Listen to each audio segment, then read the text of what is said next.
Hello everyone. आज की इस वीडियो में हम डिस्कस करने जा रहे हैं सेल के सबसे इम्पोर्टेंट पार्ट न्यूक्लियस की।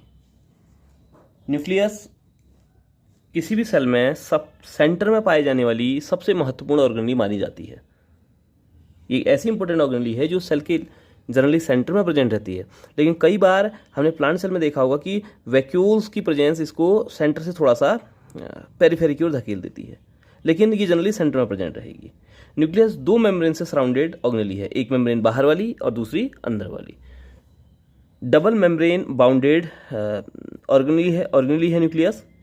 इसकी डिस्कवरी रॉबर्ट ब्राउन ने 1831 में ऑर्चिड रूट सेल में की थी। ऑर्किड रूट सेल में, तो ऑर्किड की रूट सेल्स में इस न्यूक्लियस को सबसे पहले डिस्कवर किया गया। अक्रंस की बात करें तो न्यूक्लियस कहाँ पाया जाता है, तो जनरली न्यूक्लियस सारी सेल्स में प्रेजेंट है, लेकिन एक ऑर्गेनाइज्ड वेल डेवलप्ड जो न्यूक्लियस होगा वो पाया जाएगा केवल यूकैरियोटिक सेल में। अगर प्रोकैरियोटिक सेल की बात करें तो प्रोकैरियोटिक सेल में ये पुअरली डेवलप है,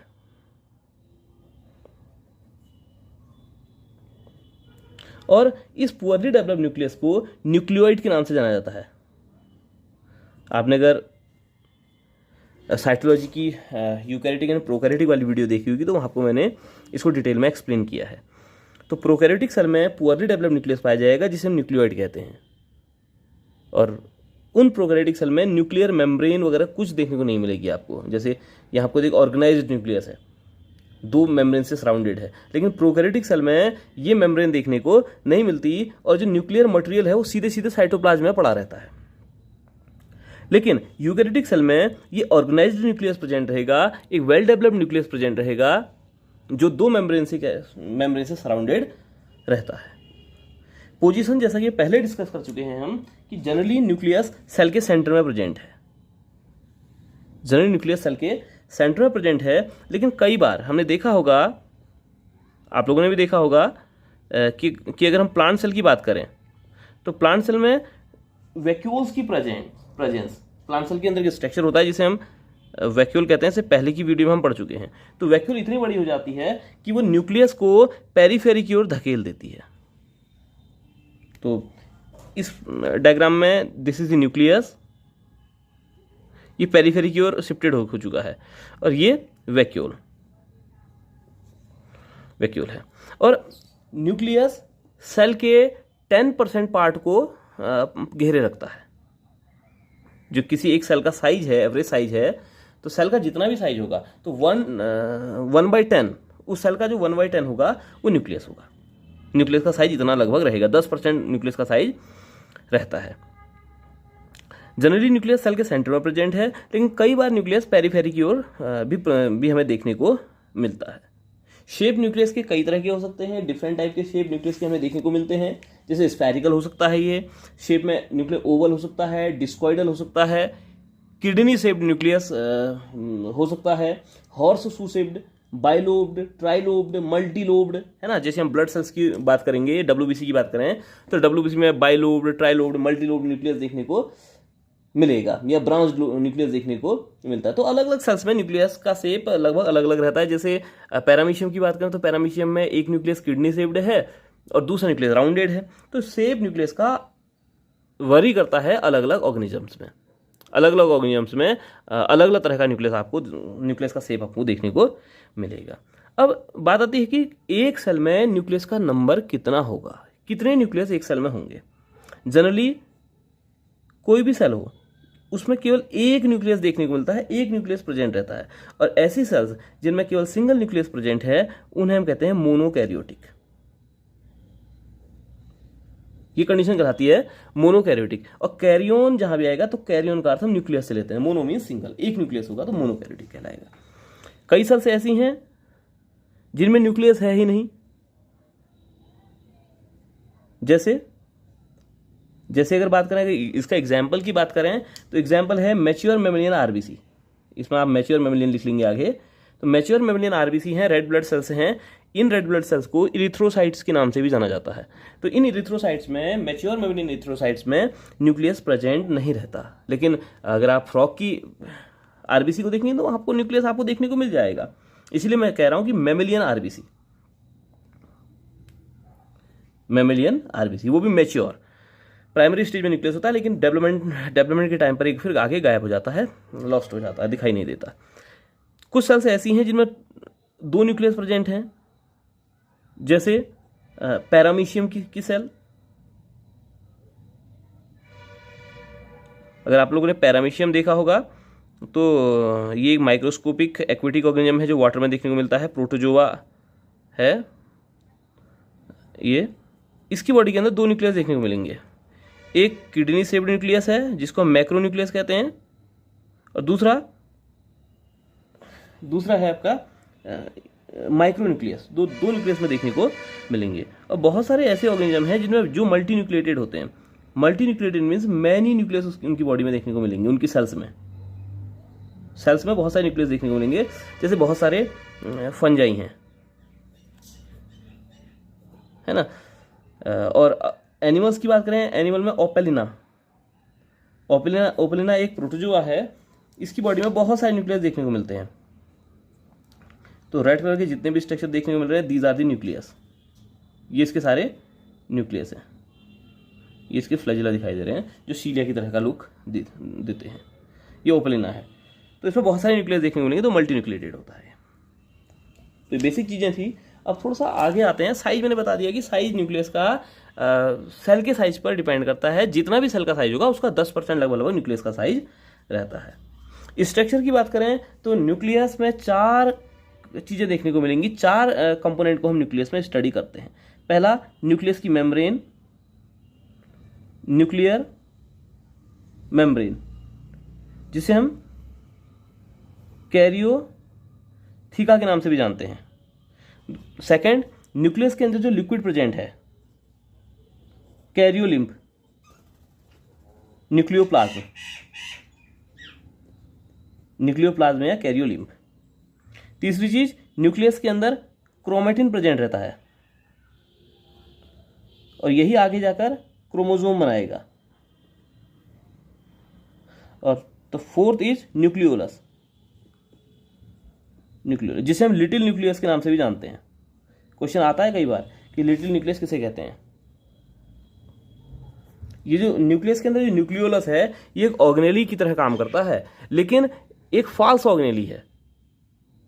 इसमें बाहर से किसी भी तरह की मेम्ब्रेन नहीं होती, और ऐसी ऑर्गेनेली जिनमें मेम्ब्रेन नहीं होती ना, हम फॉल्स ऑर्गेनेली कहते हैं। जैसे राइबोसोम भी एक फॉल्स ऑर्गेनेली है, क्योंकि किसी भी तरह की मेम्ब्रेन से सराउंडेड नहीं है। इसी तरह न्यूक्लियोलस जो न्यूक्लियस के अंदर होगा, ये भी एक फॉल्स ऑर्गेनेली है। तो मैं थोड़ा सा इसकी नेमिंग करूंगा। ये मैंने न्यूक्लियस बनाया हुआ है, और समझेंगे कि कौन कौन से स्ट्रक्चर्स में देखने को मिल रहे हैं। फिर डिटेल स्ट्रक्चर में आगे बात करेंगे। तो ये जो मेम्ब्रेन दिखाई दे रही हैं, ये है न्यूक्लियर मेम्ब्रेन। न्यूक्लियर मेम्ब्रेन, इसमें आप देख रहे होंगे कि एक बाहर की मेम्ब्रेन है, एक अंदर की है। तो एक एक्टोकैरियोथीका और दूसरी एंडोकैरियोथीका कहलाती है। तो ये आउटर वाली एक्टोकैरियोथीका और अंदर वाली एंडोकैरियोथीका। ठीक है, तो आउटर एक्टोकैरियोथीका और इनर वाली एंडोकैरियोथीका के नाम से जानी जाती है। तो 2 मेम्ब्रेन इसमें आपको देखने को मिलेगी। दोनों मेम्ब्रेन के बीच में एक स्पेस होगा जिसे पेरीन्यूक्लियर स्पेस कहते हैं। पहला कंपोनेंट है न्यूक्लियर मेम्ब्रेन। दूसरे कंपोनेंट की अगर बात करें तो इसके अंदर जो लिक्विड भरा हुआ है ना, तो जो लिक्विड भरा हुआ होगा, ये लिक्विड कहलाएगा न्यूक्लियोप्लाज्म, या इसका दूसरा नाम हम कह सकते हैं कैरियोलिम्फ। तीसरी चीज, जो न्यूक्लियस के अंदर थ्रेड लाइक स्ट्रक्चर दिखाई दे रहे हैं, ये क्रोमोसोम्स हैं। लेकिन जब ये हाईली कॉइल्ड स्टेज में रहते हैं तो इन्हें हम क्रोमोसोम न कहकर क्रोमैटिन के नाम से जानते हैं। और अंदर एक डेंस रीजन दिखाई दे रहा है ब्लू कलर का, this dense region is called nucleolus कहलाएगा ये। अब इन सारे कंपोनेंट को हम डिटेल में डिस्कस करने वाले हैं अभी 1, 2, 3 एंड 4। न्यूक्लियस की आउटर मेम्ब्रेन से एक स्ट्रक्चर चिपका हुआ है जिसको हम पहले की वीडियो में भी स्टडी कर चुके हैं। This structure is endoplasmic reticulum. इस एंडोप्लाज्मिक रेटिकुलम के बाहर सरफेस पर हमें राइबोसोम चिपके हुए दिखाई दे रहे हैं जो प्रोटीन सिंथेसिस का काम करते हैं। तो ये एंडोप्लाज्मिक रेटिकुलम हो जाएगी रफ एंडोप्लाज्मिक रेटिकुलम। और ये जो क्रोमेटिन है, क्रोमेटिन सेल डिवीजन के टाइम पर, at the time of cell division, ये इस तरह के स्ट्रक्चर में कन्वर्ट हो जाएगा and this structure is called chromosome.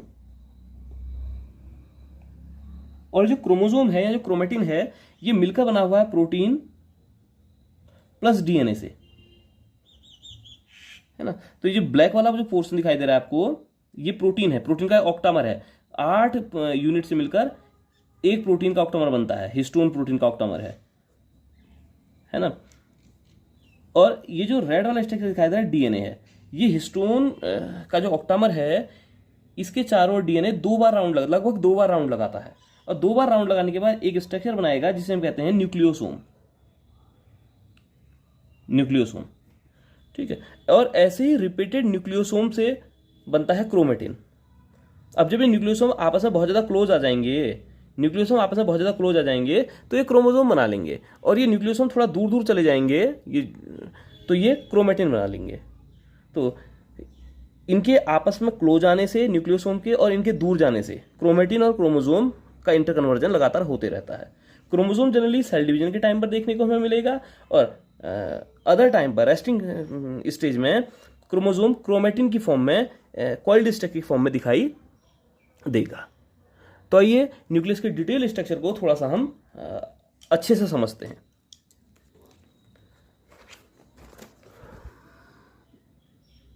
तो ये मैंने न्यूक्लियस का एक डिटेल स्ट्रक्चर बनाया है जिसमें मैं नेमिंग करूंगा, आप लोग इसे ध्यान से देखेंगे।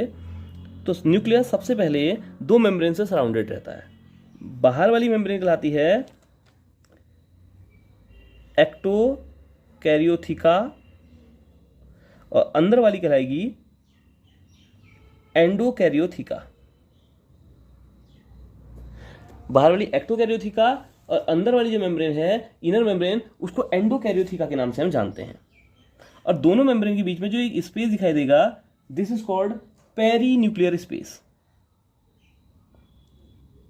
Perinuclear space. और ये पेरीन्यूक्लियर स्पेस भरा हुआ है पेरीन्यूक्लियर फ्लूइड, जो दोनों मेम्ब्रेन को कोलैप्स होने से बचाता है। जैसे अदर ऑर्गेनेल्स की मेम्ब्रेन है, वैसे ही ये मेम्ब्रेन भी लिपोप्रोटीनियस नेचर की होती है, सिलेक्टिवली परमेबल होती है। और इस मेम्ब्रेन में बीच बीच में आपको कुछ पोर दिखाई देंगे, ठीक। ये जो आपको पोर दिखाई देंगे बीच बीच में, ये पोर कहलाएंगे न्यूक्लियर पोर। स्पेसिफिक टाइप का प्रोटीन अरेंजमेंट इन पोर्स में भी हमें देखने को मिलता है। अगर इसके डिटेल में अगर इसको जाएं तो स्पेसिफिक टाइप का प्रोटीनियस अरेंजमेंट इन पोर्स में हमें देखने को मिलेगा। और वो स्पेसिफिक टाइप का जो प्रोटीन जो अरेंजमेंट होगा उसे हम एन्युलस बोलते हैं। इसको कभी डिटेल में हम आगे डिस्कस करेंगे, सेपरेट वीडियो में इसके लिए बनाऊंगा।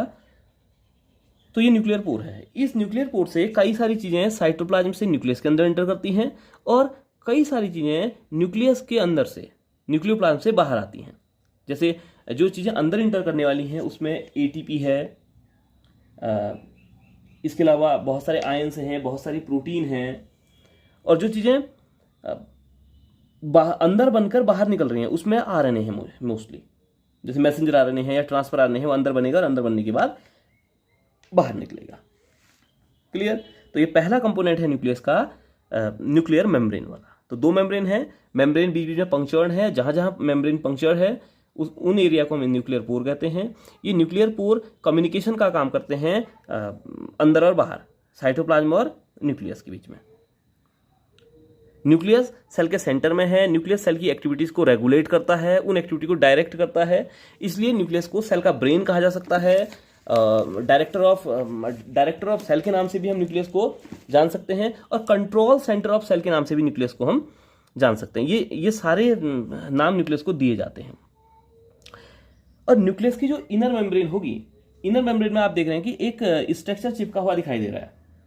न्यूक्लियस की इनर मेम्ब्रेन से एक स्ट्रक्चर, एक थ्रेड लाइक स्ट्रक्चर चिपका हुआ दिखाई देता है। और ये थ्रेड लाइक स्ट्रक्चर ये जो थ्रेड लाइक स्ट्रक्चर है ये क्या कहलाएगा, ये लैमिना कहलाता है।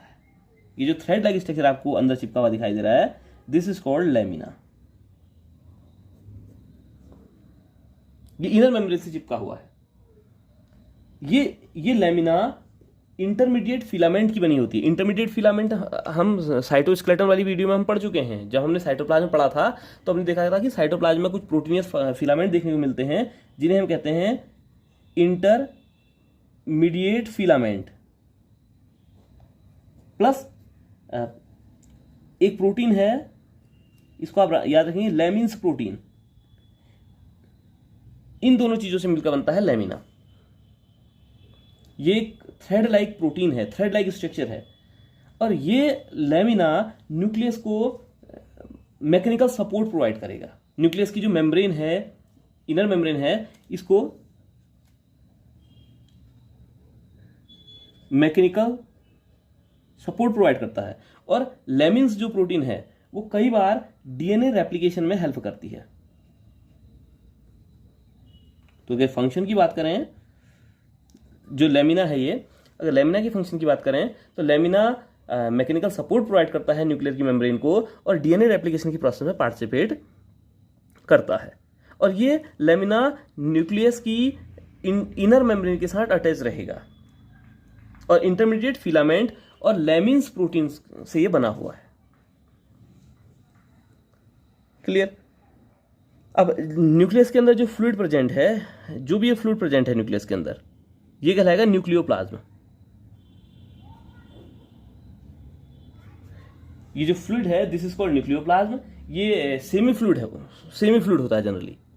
न्यूक्लियोप्लाज्म एक सेमी फ्लूइड स्ट्रक्चर है और इसके साथ साथ, सेमी फ्लूइड स्ट्रक्चर होने के साथ साथ ये कोलोइडल नेचर का है। सेमी फ्लूइड है ये, कोलोइड हो और कोलोइड नेचर का रहेगा ये। और बहुत सारे आयंस, बहुत सारे एंजाइम्स, बहुत सारी प्रोटीन्स इसमें प्रेजेंट रहती हैं। और क्रोमोसोम जो होंगे क्रोमेटिन की फॉर्म में, वो भी यहाँ सस्पेंडेड रहेंगे। जैसे हमारी बॉडी में 46 क्रोमोसोम है तो 46 इस तरह के थ्रेड आपको देखने को मिलेंगे।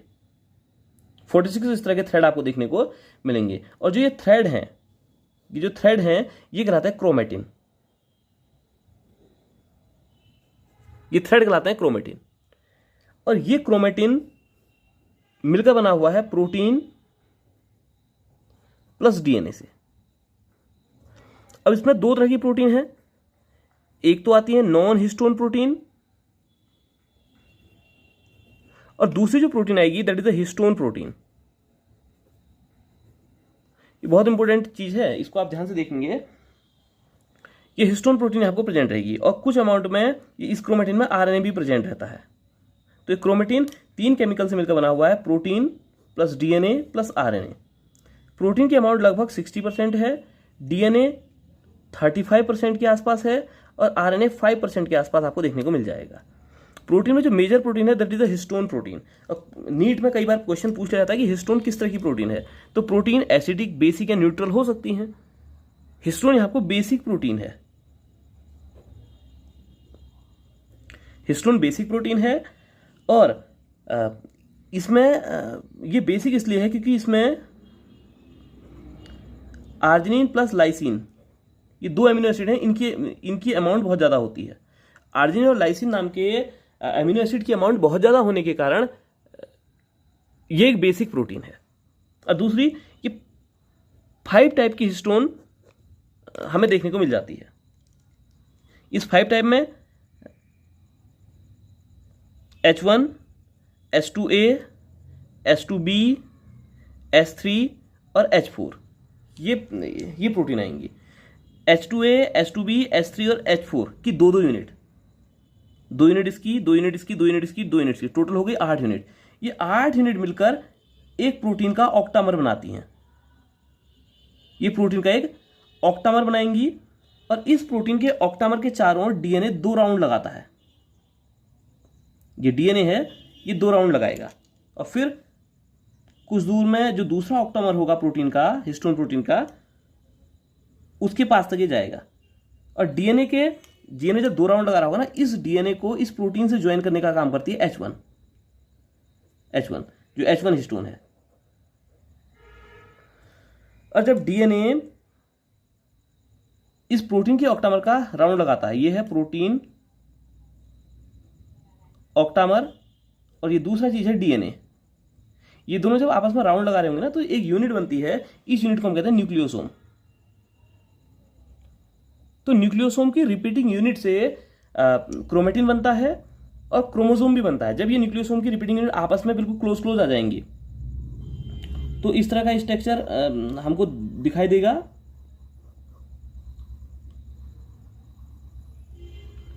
इस तरह का स्ट्रक्चर आप लोग को दिखाई देगा और ये स्ट्रक्चर कहलाएगा क्रोमोसोम।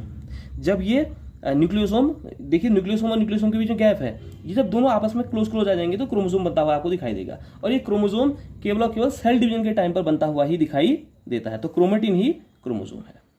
अब क्रोमेटिन को भी अगर आप देखेंगे तो 2 तरह का क्रोमेटिन दिखाई दे रहा है, ये डेंस है और ये लूज है। ये टाइटली पैक्ड डीएनए आपको देखने को मिलेगा और यहां पर लूजली पैक्ड डीएनए देखने को मिलेगा। क्रोमेटिन का वह पार्ट जिसमें डीएनए टाइटली पैक्ड है, हाईली कॉम्पैक्ट डीएनए जहां आपको है, दैट इज कॉल्ड हेटेरोक्रोमेटिन। ये फाल्स क्रोमेटिन है। देखिए डीएनए का काम है डीएनए का काम है आरएनए बनाना। डीएनए आरएनए बनाता है, तो यहां पर क्या होगा, डीएनए ये हेटेरोक्रोमेटिन वाले डीएनए से आरएनए का फॉर्मेशन नहीं होगा। लेकिन जो लूज वाला डीएनए आपको दिखाई दे रहा है, this is called you chromatin. You मतलब ट्रू, ये यू क्रोमेटिन कहलाएगा। और ये वाला क्रोमेटिन क्या करेगा, डीएनए से आरएनए का फॉर्मेशन करेगा। इस वाले क्रोमेटिन का जो डीएनए है वो आरएनए के फॉर्मेशन में हेल्पफुल होगा, आरएनए का फॉर्मेशन प्रॉपरली करेगा। जब डीएनए से आरएनए बनेगा और आरएनए से प्रोटीन बनेगी, तब हम कहेंगे कि जो डीएनए है वो एक्सप्रेस हो रहा है या जीन एक्सप्रेस हो रहा है। डीएनए की छोटी छोटी यूनिट्स को हम जीन बोलते हैं। डीएनए के वो छोटे छोटे पार्ट जो किसी फंक्शन के लिए रिस्पॉन्सिबल रहते हैं उन्हें हम जीन बोलते हैं। और जीन कैसे एक्सप्रेस होंगे, जब डीएनए आरएनए में कन्वर्ट होगा और आरएनए क्या बनाएगा, प्रोटीन बनाएगा। और वो प्रोटीन एंजाइम या हार्मोन की फॉर्म में कन्वर्ट, हार्मोन या एंजाइम बनाएगी या फिर किसी स्ट्रक्चर को फॉर्म करेगी। तो हम कहेंगे कि जीन एक्सप्रेस हो रहा है। तो यूक्रोमेटिन वाले पार्ट में डीएनए से आरएनए बनता हुआ दिखाई देता है या जीन एक्सप्रेशन होता हुआ दिखाई देता है। लेकिन हेटेरोक्रोमेटिन वाले पार्ट में हमें जीन का एक्सप्रेशन देखने को नहीं मिलता। क्लियर। और जो क्रोमेटिन है वो प्रोटीन और डीएनए से मिलकर बना हुआ है। प्रोटीन का जो ऑक्टामर है उसके चारों ओर डीएनए लगभग 2 राउंड लगाता है और इस राउंड लगाने से जो स्ट्रक्चर बनेगा दैट इज कॉल्ड न्यूक्लियोसोम। और बहुत सारे न्यूक्लियोसोम यहाँ को देखने को मिलेंगे। न्यूक्लियोसोम जब दूर दूर होंगे तो डीएनए इस तरह का दिखाई देगा, इसे हम क्रोमेटिन कहेंगे। और जब न्यूक्लियोसोम आपस में क्लोज आ जाएं, तो ये क्या करेंगे, एक थ्रेड लाइक स्ट्रक्चर बनाएंगे और ये थ्रेड लाइक स्ट्रक्चर कहलाएगा क्रोमोसोम। और क्रोमोसोम का फॉर्मेशन कब होगा, at the time of cell division. Cell division के टाइम पर ये क्रोमोसोम देखने को मिलता है और अदर टाइम पर ये क्रोमोसोम देखने को नहीं मिलेगा। डीएनए का जो सबसे चौथा पार्ट है, सॉरी न्यूक्लियस का जो सबसे चौथा कंपोनेंट है दैट इज न्यूक्लियोलस। न्यूक्लियोलस को याद रखेंगे आप लोग, लिटिल न्यूक्लियस भी कहा जाता है। ये नॉन मेम्ब्रेन बाउंड ऑर्गेनेली है। मीन्स ये एक ऐसी ऑर्गेनेली है जो किसी भी मेम्ब्रेन से सराउंडेड नहीं है, इसीलिए इसको फाल्स ऑर्गेनेली के नाम से भी जाना जाता है। अब न्यूक्लियोलस का फंक्शन क्या है, ये कौन से फंक्शन को सेल के अंदर परफॉर्म करता है, तो न्यूक्लियोलस में राइबोसोम का फॉर्मेशन, राइबोसोम की असेंबली होती है, असेंबली ऑफ राइबोसोम। अब राइबोसोम किससे बना हुआ है, ये बना है राइबोसोमल आरएनए से प्लस प्रोटीन से। तो बहुत सारी प्रोटीन क्या होगा कि साइटोप्लाज्म के अंदर साइटोप्लाज्म में फॉर्म होती हैं और साइटोप्लाज्म बनने के बाद ये प्रोटीन न्यूक्लियर पोर के माध्यम से कहाँ आएंगी, सेल के अंदर इंटर कर देंगी और सेल के अंदर इंटर करने के बाद ये पहुंचेंगी न्यूक्लियोलस के पास। ये न्यूक्लियोलस है। अब न्यूक्लियोलस क्या करेगा, जो डीएनए से राइबोसोमल आरएनए बना है न्यूक्लियस के अंदर ही, उस राइबोसोमल आरएनए और प्रोटीन को ज्वाइन करके राइबोसोम का फॉर्मेशन करेगा। तो राइबोसोम की जो असेंबली है, राइबोसोम की असेंबली जो है वो न्यूक्लियोलस में होगी। बायोसिंथेसिस भी होती है कह सकते हैं, लेकिन बायोसिंथेसिस कहने से ज़्यादा अच्छा शब्द है कि असेंबली, क्योंकि पूरी तरह से सिंथेसिस राइबोसोम की न्यूक्लियस में नहीं हो रही। राइबोसोम का कुछ पार्ट साइटोप्लाज्म बन रहा है, वो अंदर इंपोर्ट होगा, अंदर आएगा, और न्यूक्लियस उस पार्ट को राइबोसोमल आरएनए से जोड़कर राइबोसोम का फॉर्मेशन करेगा। क्लियर? तो न्यूक्लियस का काम है सेल की एक्टिविटी को कंट्रोल करना by the formation of enzyme, by the formation of hormone, और कई बार ये स्ट्रक्चरल प्रोटीन बनाएगा, कई बार ये फंक्शनल प्रोटीन का फॉर्मेशन करेगा। मींस जीन एक्सप्रेशन का काम न्यूक्लियस करता है। तो यही न्यूक्लियस के फंक्शन है। आई होप आपको इस डिटेल्ड वीडियो में न्यूक्लियस अच्छे से समझ में आया होगा। फ्रेंड्स, थैंक यू वीडियो को वॉच करने के लिए। अगर आपको अच्छी लगी है वीडियो तो इसको आप लाइक करेंगे, चैनल को सब्सक्राइब करेंगे, और अपने फ्रेंड्स के साथ भी इस वीडियो को शेयर करेंगे, जिससे कि उनको भी इस वीडियो का लाभ मिल सके। Thank you. तो अगली वीडियो में हम फिर मिलेंगे।